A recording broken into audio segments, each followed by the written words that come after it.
Hello મિત્રો, online એજ્યુકેશનમાં આપ સર્વેનું સ્વાગત છે. I am Mahendra Prajapati, department of physics, SY BSc physics sem 3, CC physics paper 301, unit 2, chapter 3, પ્રકાશનું વિવર્તન, પાર્ટ 7. લાસ્ટ 2 લેક્ચરમાં બે સ્લિટથી થતા વિવર્તન માટે કલનશાસ્ત્રની રીતની સમજૂતી આપો અને એન સ્લિટ વડે થતું ફ્રોન ઓફર વિવર્તન સમજાવી અને તેની તીવ્રતાનું સૂત્ર મેળવોનો અભ્યાસ કર્યો હતો. ક્વેશ્ચન ગ્રેટિંગ વર્ણપટ સમજાવો. ગ્રેટિંગ વર્ણપટની પ્રાયોગિક ગોઠવણી સમજાવો. એટલે ગ્રેટિંગની મદદથી આપણે ગ્રેટિંગ વર્ણપટ સમજાવો અને તેની પ્રાયોગિક ગોઠવણી પ્રયોગો દ્વારા સમજાવો. એટલે કે તેની મદદથી આપણે ગ્રેટિંગનું કેવી રીતે આપણને કેવી રીતે ગ્રેટિંગની મદદથી અંદર પ્રયોગો દ્વારા આપણે સમજાવો. આન્સર એન સ્લિટ એટલે કે આપણે જોઈએ કે લેન્સ એલ પર સમગ્ર તરંગ અગ્ર આપાતથી પ્રારંભ થઈ આપણને પી બિંદુ પર કેન્દ્રિત થાય છે. ત્યારે આપણને પી બિંદુ પર કેન્દ્રિત થવાને કારણે આપણને પડદા પર પ્રતિબિંબ જોવા મળે છે. ત્યારે એન સ્લિટના કારણે શેના કારણે? એન સ્લિટના કારણે. એટલે એના કારણે એટલે કે ગ્રેટિંગની મદદથી. એટલે ગ્રેટિંગ એ મહત્તમ સૂત્ર નીચે પ્રમાણે ડી સાઇન થીટા ઇક્વલ એમ લેમડા. સમીકરણ 1 કહીશું ડી સાઇન થીટા ઇક્વલ એમ લેમડા. સમીકરણ 1 કહીશું જ્યાં એમ ઇક્વલ ટુ 0, 1, 2, 3 વગેરે લઈ શકાય. જ્યાં ડી ઇક્વલ શું બતાવે છે? ગ્રેટિંગ ખંડ બતાવે. ડી શું બતાવે છે? ગ્રેટિંગ ખંડ. અને થીટા એ દિશામાંનો ખૂણો બતાવે છે. હવે દેખો અહીંયા આપણને આપેલું છે ગ્રેટિંગ. દેખો એકરંગી કિરણ, અહીંયા બહુરંગી કિરણ. અહીંયા એકરંગી કિરણો આપાત થશે. આમાં એકરંગી કિરણો આપાત થશે ગ્રેટિંગ પર. જ્યારે અહીંયા બે રંગી કિરણો એટલે કે અસંખ્ય કિરણો આપાત થશે. ત્યારે M2, M1 દેખો શરૂઆતમાં M1 મળશે. આ બાજુ M1 મળશે. જ્યારે આ બાજુ શું હશે? આ બાજુ દેખો M1, M2, M1, M2. આ બાજુ M1, અહીંયા N1, અહીંયા M1, M2, M3 મળશે. અહીંયા એક રંગી કિરણો. જ્યારે અહીં દેખો ગ્રેટિંગ બહુરંગી કિરણો આપાત થશે. અહીંયા પણ ગ્રેટિંગ અહીંયા દેખો પ્રથમ ક્રમનું મળશે. અહીંયા દ્વિતીય ક્રમનું, અહીંયા તૃતીય ક્રમનું, અહીંયા સલાકાઓ મળશે. જ્યારે અહીંયા T1, M1 એના કારણે પ્રથમ દ્વિતીયના કારણે આપણને અહીંયા બાદ થશે. M1 માઇનસ અહીંયા દેખો અહીંયા M2 મળશે. એવી રીતે આપણને અસંખ્ય કિરણો અહીંયા ગ્રેટિંગ ઉપર અસંખ્ય કિરણો જોવા મળશે. આકૃતિ 1માં દેખો ગ્રેટિંગમાં આપણને મહત્તમ કિરણો મળશે. અહીંયા આપણને એક રંગી એટલે અહીંયા મહત્તમ. જ્યારે અહીંયા બહુરંગી કિરણોમાં અસંખ્ય કિરણો હશે. હવે સમીકરણ 1ના આધારે કે d sine theta equal to m lambda ના આધારે આપણે ધારણાઓ અહીંયા શરતો નીચે ધારણાઓ સાધી શકાય. અહીંયા તારણો કાઢી શકાય છે. ડી લેમડા અને અચલ મૂલ્ય માટે વિવર્તન કોણ થીટા એમ ને સમપ્રમાણમાં શું છે? થીટા એ એમને સમપ્રમાણમાં છે. એટલે ડી ઇક્વલ સાઇન એમ લેમડા. જો એમ ઇક્વલ 0 લેતા લે તો થીટા ઇક્વલ 0 થશે. એમ ઇક્વલ 0 લેતા સમીકરણ 1માં એમ ઇક્વલ 0 લેતા થીટા ઇક્વલ 0 થાય છે. ત્યારે પરિણામે મળતા વર્ણપટ એ શૂન્ય ક્રમનો મુખ્ય મહત્તમ કહેવામાં આવે છે. અને શું કહેવાય છે? મુખ્ય શૂન્ય ક્રમનો મળતો વર્ણપટ એ શૂન્ય ક્રમનો મુખ્ય મહત્તમ કહેવામાં આવે છે. અને શૂન્યક્રમ માટે કોઈપણ તરંગ લંબાઈ માટે વિવર્તન કોણ થીટા ઇક્વલ 0 રહેશે. મહત્તમ માટે થીટા ઇક્વલ 0 રહેશે. જ્યારે તેથી બહુકોણીય વિવર્તન થાય ત્યારે શૂન્યક્રમનો વર્ણપટ. જ્યારે થીટા ઇક્વલ 0 થાય ત્યારે બહુકોણીય વિવર્તન કર્ણાવલી આપાત થાય ત્યારે શૂન્યક્રમનો વર્ણપટ રંગનો જ મળે છે. એટલે આપણને શૂન્ય બરાબર આપણને બહુરંગી વર્ણપટ મળે છે અહીં. પરંતુ m equal not equal 0 m equal not equal 0 થાય એટલે કે 0 ના હોય ત્યારે શૂન્યક્રમનું મૂલ્ય બદલાતું નથી. જ્યારે ઇક્વલ 0 ના હોય ત્યારે શૂન્યક્રમનું મૂલ્ય બદલાતું નથી. એમ ઇક્વલ 1 લઈએ ત્યારે વર્ણપટ પ્રથમ ક્રમનો મળે છે. એમ ઇક્વલ 1 લઈએ ત્યારે પ્રથમ ક્રમનો. એમ ઇક્વલ 2 લઈએ દ્વિતીય ક્રમનો વર્ણપટ મળે છે. એવી રીતે એમ ઇક્વલ 3 લઈએ તો તૃતીય ક્રમનો વર્ણપટ. એવી રીતે આપણને એમ ઇક્વલ ટુ 4 લઈએ તૃતીય ક્રમનો, ચતુર્થ ક્રમનો. એમ ઇક્વલ ટુ 5 લઈએ તો પંચમો ક્રમનો. એ પ્રમાણે આપણને તરંગો મળે છે. આ જે આકૃતિ 1 પરથી દર્શાવે છે એક રંગી કિરણો. દેખો આકૃતિ આના આધારે આપણે પ્રથમ, દ્વિતીય, તૃતીય વર્ણપટ મળે છે આપણને આકૃતિ 1 ના પ્રમાણે. હવે ધારણા નંબર 2, ડી અને એમનું મૂલ્ય અચળ રાખીએ. એટલે એનું મૂલ્ય આપણે એટલે આમાં મૂલ્ય અચળ રાખીએ ત્યારે વિવર્તન કોણ તરંગ લંબાઈ લેમડા પર આધાર રાખે છે. એટલે કે એના પર આધાર રાખે. એમ ઇક્વલ ટુ એમ ડી લેમડાનું મૂલ્ય અચળ રહીએ ત્યારે વિવર્તન કોણ લેમડા પર આધારિત છે. એટલે તેના પર આધાર રાખે છે. એ થીટા ચલે છે આલ્ફા એ ગ્રેટિંગના બહુકોણીય. એટલે થીટા ચલે છે આલ્ફા એટલે કે અચળ રહીએ ત્યારે આપણને બહુકોણીય પ્રકાશ વિવર્તન મિશ્રણ આપાત કરવામાં ત્યારે આપણને બહુકોણીય વિવર્તન મળે છે. બહુકોણીય વિવર્તન એટલે બહુકોણીય ગ્રેટિંગ ઉપર આપણને વિવર્તન અસંખ્ય મળે છે આપણને. ત્યારે શૂન્ય સીમાના દરેક ક્રમમાં ઘટતા તરંગ લંબાઈને અનુભવી આપણને વર્ણપટ એટલે શૂન્યક્રમના સિવાયના બીજામાં શું થાય છે? ઘટાડો થાય છે. M1 માઇનસ T1 થશે, M2 માઇનસ T2 થશે. એ રીતે આપણને અસંખ્ય રેખાઓ મળે છે. અહીંયા આપણને એ પ્રમાણે રેખાઓ દેખો અનુલક્ષીય તરંગલંબાઈ અનુલક્ષીય વર્ણપટ રેખા મળે છે અને લઘુત્તમ તરંગલંબાઈની રેખા સૌપ્રથમ અને મહત્તમ તરંગલંબાઈ રેખાની સૌથી દૂર સૌપ્રથમ આપણને મહત્તમ સૌથી પહેલાં આપણને સૌપ્રથમ અને મહત્તમ તરંગલંબાઈ મળશે એટલે આપણને મહત્તમ મળશે આપણને પછી વાત m-m2 થશે m2 t2 થશે એ રીતે આપણને વધારે મળશે એટલે આ રીતે દરેક વર્ણપટ આપણે આકૃતિ 1b દર્શાવેલ છે તે રીતે આપણે આકૃતિ 1 સમીકરણ 1 પરથી ધારણા નંબર 3 સમીકરણ 1 પરથી m = d હવે ગાણિતિક રીતે m = d sin m lambda આ વિકલન કરતાનું આપણે વિકલન કરીશું એટલે d cos θ નું sin θ શું થશે cos θ delta θ equal to m lambda delta m થશે આનું લેમ્બડા તો ડેલ્ટા m થશે હવે આપણે આ ગુણાકારમાંથી ભાગાકાર છે ને ગુણાકારમાંથી ભાગાકાર છે દેખો m લેમ્બડા એ થીટા લેમ્બડાની ભાગાકારમાં જશે જ્યારે dmd cos θ એ આના ભાગાકારમાં જશે એમના ભાગાકારમાં જશે એટલે equal to m theta upon d lambda m delta upon lambda delta equal to md cos θ સમીકરણ નંબર આને 2 કહીશું આને સમીકરણ નંબર 2 કહીશું હવે એ જ રીતે સમીકરણ 2 પરથી delta theta upon delta lambda equal md m પણ d cos θ થશે આપણે સમીકરણ 2 થી આપણને મળશે જો થીટાનું મૂલ્ય નાનું હોય તો એટલે કે થીટાનું મૂલ્ય 1 લઈએ આપણે થીટાનું cos θ નું મૂલ્ય આપણે 1 લઈએ ત્યારે md delta m upon delta l equal to md upon d એટલે cos 0 એટલે cos 1 એટલે આપણને 0 થશે cos 1 એટલે આપણને 1 મૂલ્ય મળશે આપણને md એટલે આપણે અહીંયા મૂલ્ય મૂકશું આપણે એટલે અહીંયા 1 * 1 એટલે 1 જ થશે આપણે cos θ નું મૂલ્ય આપણે 1 લઈશું એમ આના બરાબર cos θ ઇક્વલ ટુ 1 લેતા આપણને 1 એ મળશે એટલે delta theta upon delta lambda equal to md m upon d સમીકરણ 3 મળશે હવે આ રીતે સમીકરણ 3 ની રીતે આપણે ગ્રેટિંગના ડેલ્ટા લેમ્બડાના મૂલ્ય માટે ડેલ્ટા થીટા ચલે છે એમ અર્થાત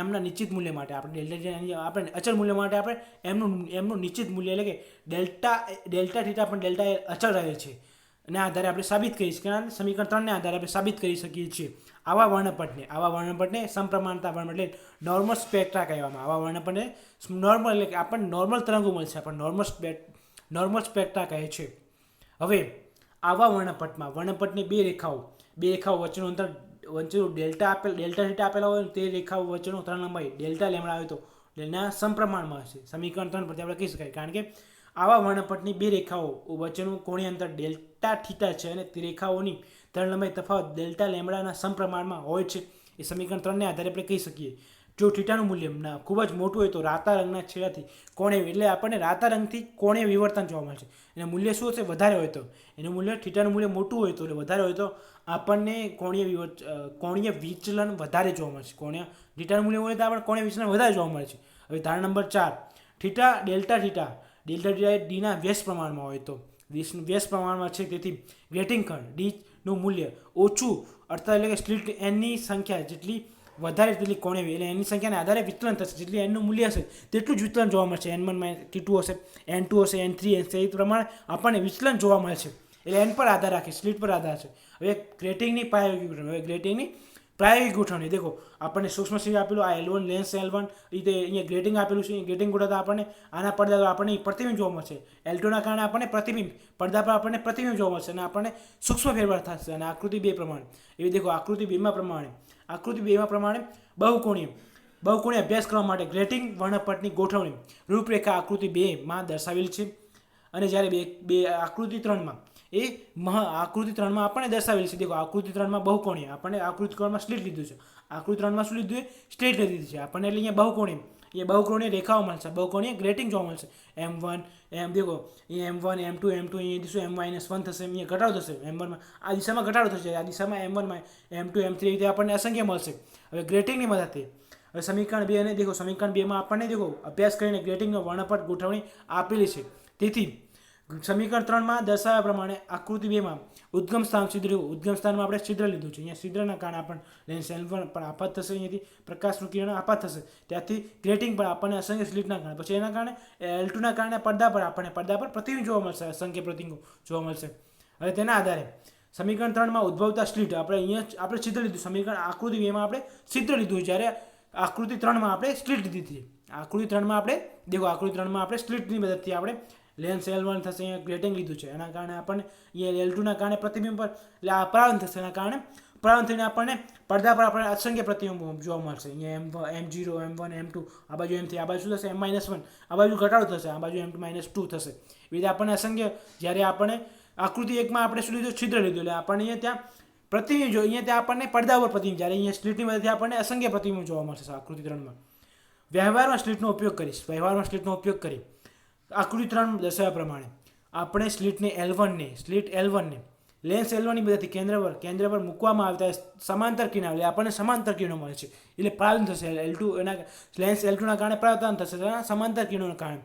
સમાંતર કિરણો મળે ગ્રેટિંગ પર લંબ દિશામાં આપાત થાય છે તેનું વિવર્તન થાય છે તેનું આપાતથી શું થાય છે વિવર્તન થાય છે તેના કારણે L2 ના કારણે લેન્સ L ના કારણે દેખો અહીંયા સ્લિટ લીધું જ્યારે આકૃતિ 2માં આપણે છિદ્ર લીધું છે દેખો અહીંયા સ્લિટની મદદથી L1 પર આપાત થશે એના કારણે સમાંતર કિરણો ગ્રેટિંગ પર આપાત થશે આપાતથી L2 પર L2 ના કારણે શું થાય આપાત થવાને પરાવર્તન થશે લંબ દિશામાં આપણને M1 M0 M2 આપણને સ્લિટ મળશે આ દિશામાં M-1 M-2 આપણને પડદા પર પ્રતિબિંબ જોવા મળશે આકૃતિ 3ની મદદથી.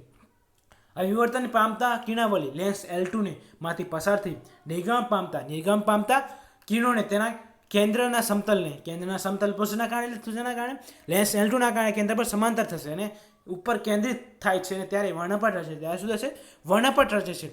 સ્લિટ વડે પડદા પર વર્ણપટના પટ્ટાઓ જોવા મળશે એના કારણે સ્લિટના કારણે સ્લિટ વડે આપણે જ્યારે ઓલામાં શું થશે પડદા પર આકૃતિ 2માં મળે છિદ્રના કારણે આપણે પડદા પર પ્રતિબિંબ જોવા અહીંયા શું થશે અહીં સ્લિટના કારણે પડદા પર વર્ણપટના પટ્ટાઓ જોવા મળશે. જ્યારે વ્યવહારમાં આપણે સ્પેક્ટ્રોમીટર આનો ઉપયોગ શેના કારણે આનો અભ્યાસ કેવી રીતે કરશે સ્પેક્ટ્રોમીટર વડે આનો અભ્યાસ કરી શકીએ છીએ. સ્પેક્ટ્રોમીટર સાધન વડે આપણે તેનો ઉપયોગ કરી તેની આપણે ગોઠવણી કરી શકાય છે. હવે તેના વડે કોલીમીટર વડે સમાંતર કિરણો મેળવવામાં આવે શેના માટે સમાંતર કિરણો કેવી રીતે આપણે સાબિત કરીએ કોલીમીટર સાધન વડે આપણે અભ્યાસ કરી શકીએ છીએ. દૂરબીનના વસ્તુ કાચમાં જેના કેન્દ્ર સમતલમાં કેન્દ્રિત થાય છે ત્યારે બહુ વર્ણપટ નેત્ર કાચ એટલે આપણે દૂરબીન લઈ જશે દૂરબીનમાં શું હોય છે નેત્રપટ પર શું થાય છે વસ્તુ કાચ પર આપાત કેન્દ્ર સમતલ પર આપાત થઈ કેન્દ્ર થાય છે તેના આપણને વર્ણપટમાં નેત્ર કાચ વડે આપણે જોઈએ કોઈ પણ દૂરની વસ્તુ આપણે દૂરબીનની મદદથી આપણે જોઈ શકીએ છીએ. હવે કોઈપણ ક્રમના વર્ણપટની રેખાઓ વિવર્તન કોણ થીટા એ સ્પેક્ટ્રોમીટર વડે માપવામાં આવે છે. કોઈપણ વિવર્તન કોણ એટલે વિવર્તનના કારણે ગ્રેટિંગમાંથી આપણે શું થાય છે રેખાઓમાં વર્ણપટ રેખાઓ જોવા મળશે અને વિવર્તનના કારણે થીટાના કારણે આપણે માપી શકીએ છીએ. થીટાના કારણે સ્પેક્ટ્રોમીટર કોણ આપણે વિવર્તન શેના કારણે વર્ણપટ શેના કારણે ગ્રેટિંગના કારણે મળે છે. લેન્સ L1ના કારણે L1ના કારણે પડદા સ્લિટ પર આપાત થઈ ગ્રેટિંગ પર જોવા મળશે અને L2ના કારણે આપાત થઈ પરાવર્તન થઈ આપણને L2 પર સ્લિટ પર આપણને પ્રતિબિંબ જોવા મળશે M1 M2 M0 જ્યારે M1-1 M1-2 એ રીતે પ્રતિબિંબ જોવા મળશે અને થીટાના કારણે આપણે સ્પેક્ટ્રોમીટર વડે માપવામાં આવે છે. શેના કારણે થીટાની મદદથી કોણની મદદથી આપણે સ્પેક્ટ્રોમીટર વડે માપી શકીએ છીએ. તે જ રીતે ગ્રેટિંગના ડીનું મૂલ્ય ઓછું હોય ત્યારે આ કિંમત પરથી ડી છે M લેમ્ડાનો ઉપયોગ કરી તરંગ લંબાઈનું મૂલ્ય આપણે ગણતરી કરી શકીએ છીએ. તરંગ લંબાઈની આપણે ગણતરી આ સૂત્રની મદદથી M D sine theta M લેમ્ડાની મદદથી આપણે તરંગ લંબાઈની ગણતરી કરી શકીએ છીએ. હવે ક્વેશ્ચન 2 સમતલ ગ્રેટિંગની વિભેદન શક્તિ સમજાવો. સમતલ ગ્રેટિંગની એટલે અહીંયા આપણે સમતલ ગ્રેટિંગ લેવાનો અને તેની વિભેદન શક્તિ શોધવાની છે. આપણે સમતલ ગ્રેટિંગની મદદથી આપણે વિભેદન શક્તિનો અભ્યાસ કરવાનો છે. હવે સમતલ ગ્રેટિંગની વિભેદન શક્તિ આન્સર સમતલ ગ્રેટિંગનો ઉપયોગ કરી વર્ણપટનો અભ્યાસ કરવા માટે આપણે અભ્યાસ કરીએ. હવે જુદી જુદી તરંગ લંબાઈનો પ્રકાશ જ્યારે ગ્રેટિંગ પર આપાત થાય ત્યારે આપાત કરવામાં ત્યારે દરેક તરંગ લંબાઈની અનુરૂપ આપણને વર્ણપટ રેખાઓ મળે છે. સમતલ ગ્રેટ એટલે આપણને તરંગ લંબાઈના અનુરૂપ આપણે અનેક સમતલ રેખાઓ પર આપણને વર્ણપટ રેખાઓ મળે છે. સમતલ ગ્રેટિંગમાં દેખો જુદી તરંગ લંબાઈનો પ્રકાશ જ્યારે ગ્રેટિંગ પર આપાત કરવામાં આવે ત્યારે પરાવર્તન થઈ તરંગ લંબાઈની મદદથી અનુરૂપ આપણને વર્ણપટ રેખાઓ મળે છે. તેથી દાખલા તરીકે L અને DL લંબાઈ જેવી તરંગ લંબાઈઓ છે. આ શું છે બે તરંગ લંબાઈઓ છે. પ્રકાશ જ્યારે ગ્રેટિંગ પર આપાત થાય છે જ્યારે પ્રકાશ જ્યારે ગ્રેટિંગ પર આપાત થાય છે ત્યારે બંને સ્લિટના પ્રતિબિંબ રચાય છે. તેના કારણે પ્રતિબિંબ અહીં તરંગ લંબાઈને કારણે આપણે ગ્રેટિંગ પર આપણને સ્લિટના કારણે આપણને પ્રતિબિંબ રચાય છે. અહીં ડી લેમ્ડાનો તફાવત દર્શાવીએ તો બંને તરંગ લંબાઈના મૂલ્યનું અંતર અને એવું હોય કે જેથી લેમ્ડાનો મધ્યસ્થ મહત્તમ મળે. આપણે તરંગ લંબાઈનું મૂલ્ય એવી રીતે ગોઠવી દીધું લેમ્ડાનું મૂલ્ય મધ્યસ્થ એટલે મહત્તમ મળે અને ડી લેમ્ડાના મૂલ્યો પ્રથમ ન્યૂનતમ મૂલ્ય મળે આપણને અને તો જ પ્રતિબિંબના અલગ જોવા મળે છે. ડી લેમ્ડાને ગ્રેટિંગના વર્ણપટના વિભેદન સીમા કહેવામાં આવે છે. અને શું કહે છે? ડી લેમડાની આપણને d lambda plus d lambda d plus d લેમડાનું મૂલ્ય ન્યૂનતમ મળે ત્યારે બંને પ્રતિબિંબને આપણે મહત્તમ ડી લેમડાને આપણે ગ્રેટિંગનું વિભેદન સીમા કહેવામાં આવે છે. આપણે વ્યાખ્યા કહી છે વિભેદ. અને ગુણોત્તર લેમડા અપન ડી લેમડાની ગ્રેટિંગની વિભેદન શક્તિ કહે છે. ડી લેમડા અપન ડી લેમડાની ગ્રેટિંગની વિભેદન શક્તિ કહેવામાં આવે છે. હવે ધારો કે સમતલ ગ્રેટિંગનો ખંડ ઈ છે, અહીં સમતલ ગ્રેટિંગનો ખંડ ઈ છે.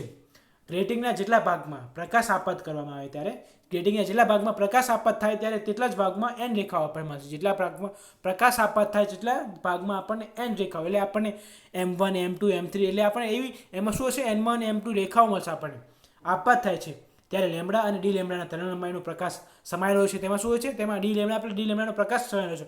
પ્રકાશ એ લંબ દિશામાં આપાત થાય છે. પ્રકાશ અહીંયા શું થાય છે? કારણ કે ગ્રેટિંગની વચ્ચે પ્રકાશ હંમેશા લંબ દિશામાં આપાત થાય છે. ગ્રેટિંગના સૂત્રને આધારે લેમડા તરંગલંબાઈના માટે એમના ક્રમનું મૂલ્ય મહત્તમ કોણીય સ્થાન એ મળે છે. એટલે e sine theta equal to m lambda થશે. સમીકરણ 1 પ્રમાણે શેના આધારે? ગ્રેટિંગના સૂત્રને આધારે એન લેમડા તરંગલંબાઈ માટે એનમા ક્રમમાં મહત્તમ મૂલ્ય હોય તો કોણીય સ્થાનાંતર કેટલું મળશે આપણને? ઈ સાઇન થીટા એમ લેમડા. સમીકરણ 1 બતાવે, સમીકરણ 1 કહીશું. હવે થીટા એ વિવર્તન કોણ છે. થીટા એ શું બતાવે છે? વિવર્તન કોણ છે. હવે તેની મદદથી આપણે લેમડા અને ડી લેમડાનો એનમાં મહત્તમ ક્રમના માટે ડેલ્ટા થીટા હોય તો એ સમીકરણ 1નું આપણે વિકલન કરતા લેમડાની સાપેક્ષે આપણે વિકલન કરશું. તે ઈ સાઇન થીટા ઇક્વલ એમ લેમડા ઇક્વલ ઈ કોસ થીટા. સમીકરણ 1 કહીશું. ઈ સાઇન થીટા કોસાઇન શું થશે? કોસ થશે. ઈ cos theta delta theta equal n delta. સમીકરણ 2 કહીશું. હવે જો ગ્રેટિંગ એન રેખાઓ પર પ્રકાશ આપાત થાય તો ગ્રેટિંગ એન રેખાઓ પ્રકાશ પર આપાત થાય ત્યારે અંતિમ કિરણનો થીટા એ વિવર્તન માટે પદ તફાવત મળશે. આપણને ગ્રેટિંગ પર આપણને થીટાના કારણે આપણને પદ તફાવત મળશે વિવર્તન કોણમાં. P ઇક્વલ ટુ એની સાઇન થીટા એની sine theta equal to n lambda. એટલે આને સમીકરણ આપણે 3 કહીશું. સમીકરણ નંબર 3 કહીશું. હવે એ લેમડાના પ્રથમ ન્યૂનતમ એવા સ્થાન મળે છે. એના મદદથી આપણે પદ તફાવતને કારણે જ્યાં આપણને તરંગલંબાઈ 1 લેમડા જે પદ તફાવત વધે છે એટલે શેના કારણે? ત્યારે પદ તફાવત વધે છે. અર્થાત એટલે કે પદ તફાવતમાં ડેલ્ટા પી જેટલો કહીએ તો ડેલ્ટા પી ઇક્વલ ટુ કહીએ તો કોણીય સ્થાન પદ તફાવત ડેલ્ટા પી હોય તો ડેલ્ટા થીટા થશે. આ શરત મુજબ ડેલ્ટા પી ઇક્વલ લેમડા. સમીકરણ 4 કહીશું. આપણે લેમડાની કિંમત મૂકશું. ડેલ્ટા પી ઇક્વલ એની સાઇન થીટા. હવે વિકલન કરતાનું આપણે વિકલન કહીશું. એટલે delta P equal to any cos theta delta theta. સમીકરણ નંબર 5 કહીશું. અને સમીકરણ 5 હવે સમીકરણ 4 અને 5 નો ઉપયોગ. સમીકરણ 4 અને 5 ને સરખાવ એટલે એની cos theta delta equal to lambda. સમીકરણ 6 કહીશું. અને હવે સમીકરણ 2 અને 6 નો ઉપયોગ કરી સમીકરણ 2 અને 6 નો ગુણોત્તર લેતા. સમીકરણ 2 અને 6 નો દેખો એની cos theta delta theta upon એની કોસ થીટા દેખો એની cos theta delta theta upon એની કોસ થીટા લેમ્ડા એ ડેલ્ટા થીટા ઇક્વલ ટુ એની delta upon lambda equal to દેખો આ ઉડી જશે. એ કોસ થીટા જશે. ઈ delta theta upon delta theta equal to એની delta upon lambda equal to delta theta equal to આપણને શું મળશે? Delta upon delta theta equal to n lambda આપણ એન. દેખો અહીંયા આપણને શું મળશે? આ એની જશે. અહીં ગુણાકારમાંથી ભાગાકારમાંથી ગુણાકાર મળશે. એટલે આપણને equal to delta theta delta theta upon delta equal to n into small n upon lambda delta m. સમીકરણ 7 કહીશું. સમીકરણ 7 પરથી સમીકરણ 7 એ છે ને રેલેના નિયમ. સમીકરણ 7 શું બતાવે છે? રેલેના નિયમ પ્રમાણે રેલેના પ્રમાણને આધારે ઓછામાં ઓછી તરંગલંબાઈના તફાવત ડેલ્ટાનું મૂલ્ય વિભેદન ત્યારે થાય જ્યારે ડેલ્ટા ઇક્વલ ડેલ્ટા થીટા થાય. જ્યારે ડેલ્ટા ઇક્વલ ડેલ્ટા એટલે બંને સમાંતર થાય. ડેલ્ટા એટલે ડેલ્ટા ખૂણો, જ્યારે ડેલ્ટા એટલે આ મૂલ્ય બતાવે છે એ બંને સમાન થાય ત્યારે એનું નિયમનું પાલન થાય છે. સમીકરણ 8 બતાવે છે. હવે સમીકરણ 7માં ડેલ્ટાનું કિંમત મૂકતા સમીકરણ 7માં આપણે ડેલ્ટા થશે. એટલે આ ડેલ્ટા ઇન્ટુ ડેલ્ટા આપણને ડેલ્ટા એટલે આ શું થશે? 1 થશે. ઇક્વલ ટુ એન લેમ્ડા આપણને લેમ્ડા ડેલ્ટા. હવે દેખો 1 equal to n small capital into n अपन લેમ્ડા ડેલ્ટા આપણને શું મળશે? 1 अपन લેમ્ડા ડેલ્ટા. દેખો આ ગુણાકારમાં દેખો આ ભાગાકારમાં જશે એટલે આ બાજુ જશે. ગુણાકારમાંથી દેખો આ ગુણાકારમાં છે એ ભાગાકારમાં જ્યારે ભાગાકારમાંથી ગુણાકારમાં જશે. એટલે દેખો lambda equal to delta lambda equal to n into small n. આપણે શું બતાવે? આપણે દેખો n lambda upon delta lambda equal n into n. દેખો આ વિભેદન શક્તિ કહે છે. અને શું કહેવાય? આપણે વિભેદન શક્તિ equal to lambda upon delta lambda equal n into N.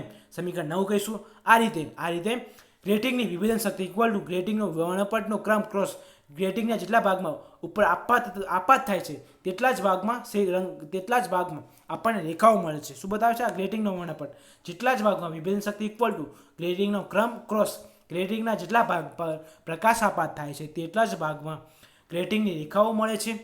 એટલે આ ગ્રેટિંગની વિભાજન શક્તિની બે રેખા આપણને બે બાબતો પર આધાર રાખે છે કે વર્ણપટનો ક્રમ અને ગ્રેટિંગ કેટલા જ પ્રમાણમાં રેખા પર અંકિત થાય છે તેના પર આધાર છે. આપણે સાબિત કરીશું. એટલે ગ્રેટિંગની વિભાજન શક્તિ બે બાબત પર આધાર રાખે છે. એટલે કે ગ્રેટિંગનો વર્ણપટનો ક્રમ અને ગ્રેટિંગ કેટલા જ પ્રમાણમાં ગ્રેટિંગ પર એટલે કેટલા જ ભાગમાં આપાત થાય છે તેના પર આધાર રાખે છે. હવે એક્ઝામ્પલનો અભ્યાસ કરીશું. હવે એક્ઝામ્પલ 1 પારદર્શક સમતલમાં ગ્રેટિંગના 1 ઇંચ એટલે કે એનું 12,700 રેખાઓ આવેલી છે. ગ્રેટિંગ પર 1 ઇંચ પર 12,700 રેખાઓ દોરેલી છે. લેમડા ઇક્વલ 5,000 એંગસ્ટ્રોમ પ્રકાશ આપાત થાય તો પ્રથમ, દ્વિતીય અને તૃતીય ક્રમની સ્થાન શોધો. હવે આની મદદથી આપણે પ્રથમ, દ્વિતીય ક્રમનું સ્થાન શોધો. એક અહીં આન્સર અહીં ગ્રેટિંગ બરાબર D ઇક્વલ ટુ 1 ઇંચ ભાગ્યા 12,700 રેખાઓ ઇક્વલ ટુ. હવે આનું આપણે કુમ્યું 2.54 થશે. 1 ઇંચ એટલે 2.54 ભાગ્યા 12,700. હવે આપણે આનું 2.54 એટલે 254 ગુણ્યા 10 - 2 ઘાત અપન 127 ગુણ્યા 10 - 2 ઘાત. હવે દેખો આ ગુણાકારમાંથી ભાગાકારમાંથી ગુણા 10 - 2 થશે. એટલે કે 2 ગુણ્યા દેખો આને ભાગશો એટલે 2 આવશે. ઇક્વલ ટુ 2 ગુણ્યા 10 - 2 ઘાત ઇક્વલ ટુ 2 ગુણ્યા 10 - 2 ઘાત. હવે 10 - 4 ઘાત થશે. D ઇક્વલ ટુ 2 ગુણ્યા 10 - 4 ઘાત સેન્ટીમીટર થશે. હવે આની મદદથી આપણે ડીની મદદથી આપણે ગ્રેટિંગ માટે D ઇક્વલ ટુ સૂત્ર છે ગ્રેટિંગ માટે સૂત્ર છે equal to D sin θ equal n lambda. D equal to D sin θ equal n lambda. હવે આપણે sin θ ની કરતા બનાવશું એટલે n ગુણાકાર D θ એ ભાગાકારમાં એટલે n sin θ equal to m lambda upon D. હવે આપણે કિંમત મૂકશું આપણે n ગુણ્યા 500 ગુણ્યા 5000 ગુણ્યા 10 - 7 ઘાત અપન 2 ગુણ્યા 10 - 4 ઘાત. આપણે D ની કિંમત મૂકી. હવે દેખો n ગુણ્યા 5 ગુણ્યા 10 - 3 ઘાત ગુણ્યા 10 - 7 ઘાત. હવે આની 3 થશે કારણ કે 3 શૂન્ય 10 - 3 ઘાત થશે અપન 2 ગુણ્યા 10 - 4 ઘાત. હવે ગુણાકારમાંથી ઉપર જશે. દેખો અહીંયા શું થશે? દેખો 10 - 5 ઘાત એટલે 10 - 5 માં દેખો અહીંયા 10 - 3 ઘાત અને 10 - 7 ઘાત એટલે 5 થશે. 10 - 5 ઘાત થશે એટલે ગુણ્યા 10 - 4 ઘાત. આ ભાગાકારમાંથી ગુણાકાર 10 - 4 ઘાત થશે. એટલે n ઇક્વલ ટુ n ગુણ્યા 2 ભાગ્યા 5 ગુણ્યા 10 - 5 ગુણ્યા 10 - 4 ઘાત. હવે 10 - 1 ઘાત થશે કારણ કે 10 - 5 અને 10 - 4 ઘાત એટલે શું થશે? -1 ઘાત ઇક્વલ ટુ n ગુણ્યા 2.5 ગુણ્યા 10 - 1 ઘાત. હવે આનું સાથે ગુણાકાર થશે એટલે 0.25 આવશે. sin θ equal to n 0.25. હવે આની મદદથી આપણે પ્રથમ, દ્વિતીય અને તૃતીય ક્રમની વર્ણપટ ક્રમ શોધી શકીએ. એની મદદથી sin θ ની મદદથી આપણે પ્રથમ, દ્વિતીય અને તૃતીય ક્રમનો આપણે ક્રમ શોધી શકીએ છીએ. હવે દેખો પ્રથમ ક્રમ માટે n ઇક્વલ ટુ 1 લઈએ ત્યારે sin θ 1 ઇક્વલ ટુ 0.25 થશે. ત્યારે θ ઇક્વલ ટુ sin 25 એટલે શું થશે? આપણને આનું આપણે સાયન્ટિફિક કેલ્સીની મદદથી આપણે શોધીએ તો આપણને શું મળશે? sin θ ઇક્વલ ટુ 14 કળા 14 ડિગ્રી 30 કળા થશે. sin θ નું મૂલ્ય sin θ 1 ઇક્વલ 14 ડિગ્રી 30 કળા થશે. એવી રીતે દ્વિતીય ક્રમ માટે n ઇક્વલ ટુ લઈએ sin θ ઇક્વલ ટુ 2 ગુણ્યા 0.25 એટલે 0.5 થશે. હવે sin θ ઇક્વલ ટુ હવે આ બાજુ એટલે sin θ થશે. θ ઇક્વલ ટુ sin 0.25 એટલે sin θ એ 2 ઇક્વલ ટુ હવે આપણે sin ની મૂલ્ય મૂકશે. સાયન્ટિફિક એસિડ પ્રમાણે sin 0.5 નું મૂલ્ય શું થશે? 30 થશે. 30 ડિગ્રી થશે. આપણે sin 2θ ઇક્વલ ટુ 30 ડિગ્રી થશે. હવે દેખો તૃતીય ક્રમમાં n ઇક્વલ ટુ લઈએ તો sin θ ઇક્વલ ટુ 0.75 એટલે આપણને આને sin θ આ બાજુ છે એટલે શું થશે? 0.75 θ 3 ઇક્વલ ટુ 0.75 એટલે શું થશે? સાયન્ટિફિક કેલ્સી પ્રમાણે એટલે θ 3 ઇક્વલ 46 ડિગ્રી 36 કળા થાય. 46 ડિગ્રી 36 કળા થશે. આપણે શોધી શકીએ. હવે એક્ઝામ્પલ 2 હવે 5800 એંગસ્ટ્રોમ અને 5896 એંગસ્ટ્રોમની તરંગલંબાઈ માટે. હવે એક્ઝામ્પલ 2 5800 એંગસ્ટ્રોમ અને 5896 એંગસ્ટ્રોમની તરંગલંબાઈ માટે પ્રથમ ક્રમના સ્પર્શ પ્રતિબિંબ જોવા માટે ગ્રેટિંગની ઉપરથી ઓછામાં ઓછી કેટલી રેખાઓનો ઉપયોગ થવો જોઈએ. આની મદદથી આપણે કેટલી રેખાઓ મળશે? આપણને કેટલી રેખાઓ થશે? એટલે અહીં શું આપણે તરંગલંબાઈ lambda equal to 5800 angstrom d lambda equal to આમાંથી બાદ હશે 5896 - 5890. હવે આપણને ડી લેમડા મળશે 6 એંગસ્ટ્રોમ મળશે. આપણને બાદ કરશો એટલે 5896 - 5890 એટલે 6 એંગસ્ટ્રોમ મળશે આપણને. હવે n શોધવાનો છે આપણે. કેપિટલ n સ્મોલ n શોધવાનો છે. હવે ગ્રેટિંગ માટે સૂત્ર છે લેમડા પર D lambda equal small n capital n equal to 5896 ભાગ્યા 6 ઇન્ટુ n તરીકે આપણને n આપેલા છે. n સ્મોલ n તરીકે 1 આપેલા છે. હવે ઇક્વલ ટુ n તરીકે કરતા બનાવશો 5896 ભાગ્યા 5890 ભાગ્યા 6 એટલે શું આવશે? 800 n ઇક્વલ ટુ 5890 ભાગ્યા 6 ઇક્વલ ટુ હવે આ ભાગાકાર કરશું એટલે આપણને મળશે n ઇક્વલ ટુ 982 એટલે પોઈન્ટમાં આવશે. એટલે આશરે શા માટે લીધું આપણે પોઈન્ટ 982 પોઈન્ટ સમથી, એટલે આપણે આ 982 n બરાબર 982 આશરે આપણને સાબિત કરી શકીએ છીએ. આપણે સાબિત કરી શકીએ